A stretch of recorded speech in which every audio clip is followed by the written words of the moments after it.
ನಮಸ್ಕಾರ ಎಲ್ರಿಗೂ. ಇವತ್ತು ನಾವು ಯಾವ ವಿಷಯಕ್ಕೆ ಹೋಗ್ತಾ ಇದ್ದೀವಿ ಅಂತ ಆಲ್ರೆಡಿ ನಿಮಗೆ ತಮ್ಮಲ್ಲಿ ನೋಡಿ ಗೊತ್ತಾಗಿದೆ. ಡೆವಿಲ್ ಚಿತ್ರಕ್ಕೆ ನಮ್ಮ ಕೈಲಿ ಏನಾಗುತ್ತೋ ಅದನ್ನು ಮಾಡೋಕ್ಕೆ ಹೋಗ್ತಾ ಇದ್ದೀವಿ. ಅಂದರೆ ಸಣ್ಣದಾಗಿ ಪ್ರಮೋಷನ್ ನಮ್ಮ ಕೈಲಿ ಎಷ್ಟಾಗುತ್ತೋ ಅಷ್ಟನ್ನು ಬನ್ನಿ ಸೀದಾ ಅಲ್ಲಿ ಹೋಗಿ ಮೀಟ್ ಆಗೋಣ. ಅದಕ್ಕೂ ಮುಂಚೆ ಈ ಊರ ಬಗ್ಗೆ ನಿಮ್ಗೆ ಹೇಳಲೇಬೇಕು. ಈ ಊರಲ್ಲಿ ಡಿ ಬಾಸಿಗೆ ಮಾತ್ರ ಕ್ರೇಜಿ ಫ್ಯಾನ್ಸ್ ಇದ್ದಾರೆ ಗುರು. ಯಾಕೆ ಅಂದರೆ ಯಾವುದೇ ಒಂದು ಚಿಕ್ಕ ಹಬ್ಬ ಆಗಲಿ ಜಾತ್ರೆ ಆಗಲಿ ಈ ಊರಲ್ಲಿ ಏನೇ ಆದರೂ ಕೂಡ ಡಿ ಬಾಸ್ ಪೋಸ್ಟರ್ ಅಂತೂ ಇದ್ದೇ ಇರುತ್ತೆ. ಮೂವಿ ರಿಲೀಸ್ ಟೈಮಲ್ಲೂ ಕೂಡ ಡಿ ಬಾಸ್ ಪೋಸ್ಟರ್ ಈ ಊರಲ್ಲಿ ಹಾಕಿರ್ತಾರೆ. ಅಂದಂಗೆ ಈ ಊರು ಯಾವುದಪ್ಪ ಅಂದರೆ ಕಣಿವಿಹಳ್ಳಿ ಅಂತ. ನಿಮಗೆ ಹರಪನಹಳ್ಳಿಯಿಂದ ಒಂದು 10 ಕಿಲೋಮೀಟ್ರ್ ದೂರದಲ್ಲಿ ಈ ಊರು ಸಿಗುತ್ತೆ. ಗೊತ್ತಿಲ್ಲದವರಿಗೆ ಯಾವ ರೀತಿ ಹೇಳ್ಬೋದು ಅಂದರೆ ಹರಿಹರದಿಂದ ಹಂಪಿಗೆ ಹೋಗೋ ದಾರಿಲಿ ಈ ಊರು ಬರುತ್ತೆ. ಹರಪನಹಳ್ಳಿ ಹತ್ರ ಒಂದು 10 ಕಿಲೋಮೀಟ್ರು. ಈ ಊರಲ್ಲಿ ಮಾತ್ರ ಡಿ ಬಾಸ್ಗೆ ನೆಕ್ಸ್ಟ್ ಲೆವೆಲ್ ಕ್ರೇಜಿ ಫ್ಯಾನ್ಸ್ ಅಂತೂ ಪಕ್ಕ ಇದ್ದಾರೆ. ಹಾಗೆ ನಾವು ಹೋಗ್ತಿರ್ಬೇಕಾದ್ರೆ ದಾರಿಯಲ್ಲಿ ನೋಟಿಸ್ ಮಾಡಿದ್ವಿ, ಒಂದು 10ರಿಂದ 15 ಫಾರಿನರ್ಸ್ ಬೈಕ್ಗಳು ಹೋಗ್ತಿದ್ವು. ಏನಪ್ಪ ಈ ರೇಂಜಿಗೆ ಯಾರು ರೈಡರ್ಸ್ ಎಲ್ಲ ಹೋಗ್ತಿದ್ದಾರೆ ಅಂತ ನೋಡಿದ್ರೆ ಫಾರಿನರ್ಸ್ ಇದ್ದರು. ಅವರು ಹಂಪಿಯಿಂದ ಶಿವಮೊಗ್ಗಕ್ಕೆ ಹೋಗ್ತಾ ಇದ್ರಂತೆ. ನಾವು ಕೇಳಿದಾಗ ಹೇಳಿದ್ರು, ಇರಲಿ ಬಿಡಿ ಅವರು ಪಾಪ ಮಜಾ ಮಾಡ್ಕೊಳ್ಳಿ. ಈ ವಿಷಯ ಬಿಟ್ಟು ನಾವು ನಮ್ಮ ಡಿ ಬಾಸ್ ವಿಷಯಕ್ಕೆ ಬರೋಣ. ಬನ್ನಿ ಸೀದಾ ಹೋಗಿ ಪ್ರಿಂಟ್ ಹಾಕಿಸ್ಕೊಳ್ಳೋಣ. ಬಾಸ್ ಫೋಟೋನ ಎಡಿಟ್ ಮಾಡಿದ್ರು. ಎಡಿಟ್ ಅನ್ನೋಕ್ಕಿಂತ ಜಾಸ್ತಿ ಏನು ಎಡಿಟ್ ಮಾಡಿರಲ್ಲ, ಆಲ್ರೆಡಿ ರೆಡಿಯಾಗಿರೋ ಫೋಟೋದು ಸ್ವಲ್ಪ ಕಲರ್ ಬ್ಯಾಲೆನ್ಸ್ ಮಾಡಿಬಿಟ್ಟು ನೆಕ್ಸ್ಟ್ ಪ್ರಿಂಟಿಗೆ ಕೊಟ್ಟರು. ಪ್ರಿಂಟಲ್ಲಿ 2 ಫೋಟೋ ಬಂದಿತ್ತು. ಅದರಲ್ಲಿ ಬಾಸ್ ಫೋಟೋನ ಸಪ್ರೇಟ್ ಮಾಡಿಕೊಂಡು ಹೀಟಿಂಗ್ ಮಷೀನಲ್ಲಿ ಹಾಕಿದ್ರು. ಅಲ್ಲಿ ಇನ್ನೊಂದು ಕವರ್ ಮೇಲೆ ಪ್ರಿಂಟ್ ತಗೊಂಡ್ರು. ಪ್ರಿಂಟ್ನ ತಗೊಂಡ್ಮೇಲೆ ಫೈನಲ್ ಲುಕ್ ಈ ರೀತಿ ಇತ್ತು. ನೋಡಿ ಯಾವ ರೀತಿ ಕಾಣಿಸಿದೆ ಅಂತ. ಇದನ್ನು ತೊಗೊಂಡೋಗಿ ಸೀದಾ ಗಾಡಿ ಮೇಲೆ ಹಚ್ಚಿದ್ದಾರೆ. ಹೆಂಗಿದ್ರು ಅದು ಮಾಡಿಸ್ಕೊಂಡಲ್ವಾ, ಹಾಗೆ ನನ್ನ ಯೂಟ್ಯೂಬ್ ಚಾನಲ್ ಹೆಸರನ್ನು ಹಾಕಿಸ್ಕೊಳ್ಳೋಣ ಅಂತ ಹಾಕಿಸ್ಕೊಂಡೆ ಕೆಳಗೆ.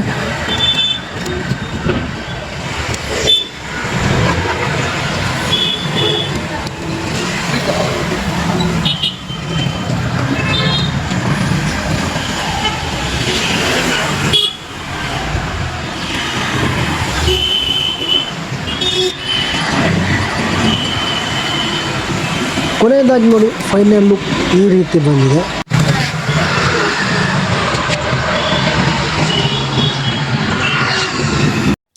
ನಾನು ಮಾತ್ರ ಅಲ್ಲ, ತುಂಬ ಜನ ಅಭಿಮಾನಿಗಳು ಡೆವಿಲ್ ಮೂವಿ ಪೋಸ್ಟರ್ಗಳನ್ನ ಪ್ರಿಂಟ್ ಹಾಕಿಸ್ಕೊಳ್ತಾ ಇದ್ರು. ಅಲ್ಲಿ ಕೆಲವು ಪೋಸ್ಟರ್ಗಳು ನನಗೆ ಸಿಕ್ಕಿದ್ರು, ಅವನ್ನ ಇಲ್ಲಿ ಹಾಕ್ತೀನಿ ನೋಡ್ಕೊಳ್ಳಿ. ಇವುಗಳನ್ನ ಕೂಡ ಪ್ರಿಂಟ್ ಮಾಡಿಸ್ಕೊಂಡಿದ್ರು. ಹಾಗೆ ಇನ್ನೊಬ್ಬರು ನಂಬರ್ ಪ್ಲೇಟಿಗೆ ಕೂಡ ಡೆವಿಲ್ ಮೂವಿ ಚಿತ್ರದ ಪೋಸ್ಟರನ್ನು ಹಾಕಿಸ್ಕೊಂಡಿದ್ದ. ಅದನ್ನು ನೋಡಿ ಖುಷಿ ಆಯಿತು ತುಂಬ.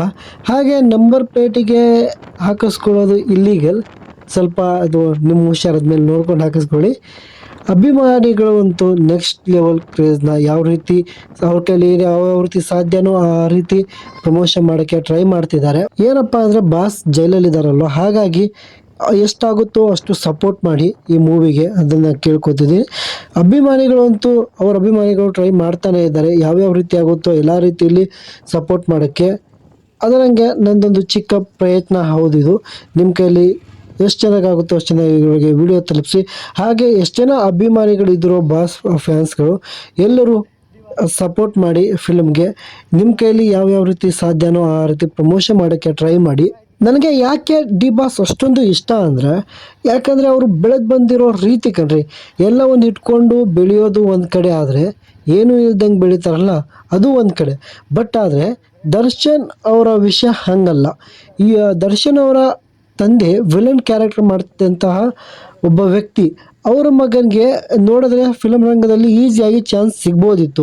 ಬಟ್ ಆದರೆ ನಿಜ ಹೇಳ್ಬೇಕಂದ್ರೆ ಡಿ ಬಾಸ್ಗೆ ಆ ರೀತಿ ಚಾನ್ಸ್ಗಳು ಸಿಗಲಿಲ್ಲ. ಅವರು ತುಂಬ ಕಷ್ಟಪಟ್ಕೊಂಡು ಬೆಳೆದಿದ್ದಾರೆ.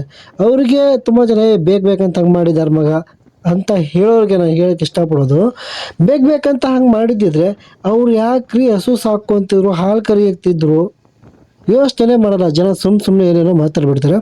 ಬಟ್ ನಾನು ಅವ್ರಿಗೆ ಫ್ಯಾನ್ ಆಗಿರೋದು ಯಾವುದಕ್ಕಂದರೆ ಅವ್ರು ಬೆಳೆದು ಬಂದ ರೀತಿ. ವಿಲನ್ ಮಗ ಆದರೂ ಕೂಡ ಅದನ್ನು ತಲೆಯಲ್ಲಿ ಇಟ್ಕೊಳ್ದೆ ಒಬ್ಬ ಕಲಾವಿದರ ಮಗ ಅಂತ ಮರೆತು ಅವರು ಲೈಫ್ನ ರೀಸ್ಟಾರ್ಟ್ ಮಾಡ್ತಾರಲ್ಲ, ಅದು ನೆಕ್ಸ್ಟ್ ಲೆವೆಲ್. ನನಗೆ ಅವರಲ್ಲಿ ತುಂಬ ಇಷ್ಟ ಆದಂಥ ಗುಣ. ಮನೇಲಿ ಕಷ್ಟ ಅಂತ ಬಂದಾಗ ಹಸುಗಳು ಸಾಕ್ಕೊಂಡು ಹಾಲು ಮಾರ್ಕೊಂಡು ಜೀವನ ಮಾಡಿಕೊಂಡು ಮತ್ತೆ ಅದರಿಂದ ಲೈಟ್ ಬಾಯ್ ಆಗಿ ಕೆಲಸ ಮಾಡಿ, ಕ್ಯಾಮ್ರಾ ಅಸಿಸ್ಟೆಂಟ್ ಆಗಿ ಕೆಲಸ ಮಾಡಿ, ಅವಾಗೇನು ಬೇಡ ಅಂತ ಹೇಳಿ ಮತ್ತೆ ನೀನಾಸಿಮಿಗೆ ಹೋಗಿ ಅಲ್ಲಿ ಆಕ್ಟಿಂಗ್ ಕಲ್ತ್ಕೊಂಡ್ಬಂದು ಅಲ್ಲಿಂದ ಮತ್ತೆ ಸೀರಿಯಲ್ಗಳಲ್ಲಿ ಚಾನ್ಸ್ ತಗೊಂಡು, ಸೀರಿಯಲಿಂದ ಮತ್ತೆ ಫಿಲ್ಮ್ಗೆ ಚಾನ್ಸ್ ತಗೊಂಡು, ಚಾನ್ಸ್ ಅದು ಫಿಲ್ಮ್ಗಳು ಈಸಿಯಾಗಿ ಸಿಕ್ಕಿರಲ್ಲ ಅವ್ರಿಗೆ. ಸಿಕ್ಕಿರೋ ಫಿಲ್ಮ್ ಚಾನ್ಸ್ಗಳನ್ನು ಎಷ್ಟೋ ಜನ ಹಾಳು ಮಾಡಕ್ಕೆ ನೋಡಿರ್ತಾರೆ. ಆದರೂ ಕೂಡ ಅದಕ್ಕೆಲ್ಲ ತಲೆ ಕೇಳಿಸ್ಕೊಳ್ಳದೆ ಕುಗ್ಗದೆ ಅದೇ ರೀತಿ ನಿಂತ್ಕೊಂಡು ಆ ಫಿಲಮ್ನು ಮುಗಿಸಿ ಆ ಫಿಲಮ್ ಹಿಟ್ಟಾಗಿ ಹಾಗೆ ಬಂದಂಥ ಜರ್ನಿ ಅವ್ರದ್ದು. ಇನ್ನೊಂದು ಅವರಲ್ಲಿ ಇಷ್ಟ ಆಗೋ ಗುಣ ಯಾವುದಪ್ಪ ಅಂದರೆ, ಬೇರೆ ಆ್ಯಕ್ಟರ್ಸ್ ಹಂಗೆ ದುಡ್ಡಿಗೋಸ್ಕರ ಯಾವುದಕ್ಕೋ ಪ್ರಮೋಷನ್ನ ಮಾಡಿಕೊಟ್ಟಿಲ್ಲ ಆ ವ್ಯಕ್ತಿ. ಯಾವುದಕ್ಕೆ ಅವ್ರು ಪ್ರಮೋಷನ್ ಮಾಡಿಕೊಟ್ಟಿರೋದು ನೇಚರ್ಗೆ, ಪ್ರಾಣಿಗಳನ್ನ ಉಳಿಸಿ ಅಂತ. ಅದು ಅಷ್ಟೇ ಅಲ್ಲ, ಎಷ್ಟೋ ದಾನ ಧರ್ಮಗಳನ್ನು ಮಾಡಿದ್ದಾರೆ. ಅವ್ರು ಏನೋ ಜನಕ್ಕೆ ಬೆಳಕಿಗೆ ಬಂದಿರೋ ಸ್ವಲ್ಪ, ಇನ್ನೂ ತುಂಬ ಗೊತ್ತಿಲ್ದಂಗೆ ಎಷ್ಟಿದಾವೋ ಅದು ಗೊತ್ತಿಲ್ಲ. ಇಷ್ಟೆಲ್ಲ ಕಾರಣಗಳಿದ್ರೂ ಆ ವ್ಯಕ್ತಿನ ಹೆಂಗ್ರಿ ಹೇಟ್ ಮಾಡೋಕ್ಕಾಗುತ್ತೆ? ಇಷ್ಟು ಸಾಕು ಅವ್ರ ಅಭಿಮಾನಿಗಳಿಗೆ ನಾನು ಡಿ ಬಾಸ್ ಅಭಿಮಾನಿ ಅಂತ ಹೆಮ್ಮೆಯಿಂದ ಹೇಳ್ಕೊಳ್ಳೋಕ್ಕೆ. ಇದಿವತ್ತು ಇಷ್ಟ ಆಗಿತ್ತು ಇವತ್ತಿನ ವಿಡಿಯೋ. ಎಲ್ಲರಿಗೂ ಇಷ್ಟ ಆಗಿದೆ ಅನ್ಕೊತೀನಿ. ಇಷ್ಟ ಆಗಿದ್ರೆ ದಯವಿಟ್ಟು ಲೈಕ್ ಮಾಡಿ, ಶೇರ್ ಮಾಡಿ, ಕಾಮೆಂಟ್ ಮಾಡಿ. ಹಾಗೆ ತಪ್ಪದೆ ಡಿ ಬಾಸ್ ಮೂವಿನ ಎಲ್ಲರೂ ನೋಡಿ. ಡಿಸೆಂಬರ್ 11ಕ್ಕೆ ಬರ್ತಾ ಇದೆ. ಯಾರು ಕೂಡ ಮಿಸ್ ಮಾಡ್ದಂಗೆ ಮೂವಿ ನೋಡಿ. ಎಲ್ಲರೂ ಕೂಡ ಅದಕ್ಕೆ ಸಪೋರ್ಟ್ ಮಾಡಿ. ಆಲ್ವೇಸ್ ಡಿ ಬಾಸ್ ಫ್ಯಾನ್ಸ್ ಅಂತೂ ಅವ್ರ ಜೊತೆ ಇದ್ದೇ ಇರ್ತಾರೆ. ಯಾರು ಬರದೇ ಇರಲಿ, ಡಿ ಬಾಸ್ ಅಭಿಮಾನಿಗಳು ನೋಡಿದ್ರೇ ಸಾಕು, ಅವರೆಲ್ಲ ಹೋಗಿ ನೋಡ್ತಾರೆ. ಇಷ್ಟು ಹೇಳಿ ಈ ವಿಡಿಯೋನ ಇಲ್ಲಿಗೆ ಮುಗಿಸ್ತೀನಿ. ಜೈ ಡಿ ಬಾಸ್.